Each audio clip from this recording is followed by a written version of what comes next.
This is my first car, which is slowly gonna become my dream car. Problem is, it's very old, and plastic doesn't look good after 18 years. So let's get inside. We're gonna have to get rid of this rubber coating, because it's just ugly and it's very easy to scratch it. So let's take this all out, starting with this bar, which reveals 2 screws. Unscrew them and you can take the grills out. And it's kinda clear no one has taken this out before. Now pop the radio and that leads you to the last screws here and here. Take them out and the pocket, and now we go to the lower part. Pop this bad boy, but be careful to disconnect everything. Pull out this bracket and now you can get the last plastic. Again, disconnect everything and out it goes.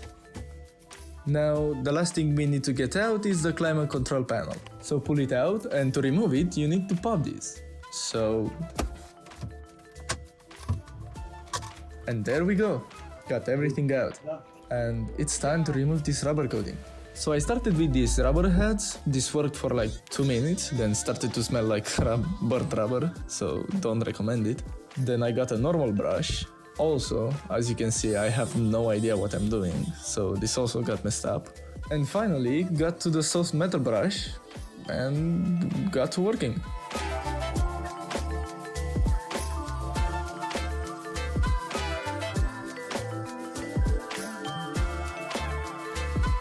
After a ruined shirt and hours of work, they are still not done. I have to still clean them, so get a spray or whatever.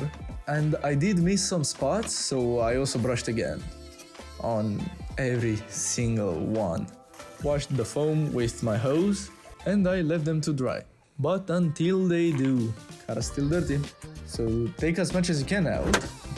And to prepare for the cobwebs, get a wet microfiber cloth and start wiping. In my case, the base of the shifter is full of dirt and stuff, so besides wiping it, I also used my electric brush. Now it's begging me to put it back in. So after some little attempts, this is what it looks like. Looks like shit. And it's got a hole here. I hate it. So like and subscribe so I have enough motivation to paint them.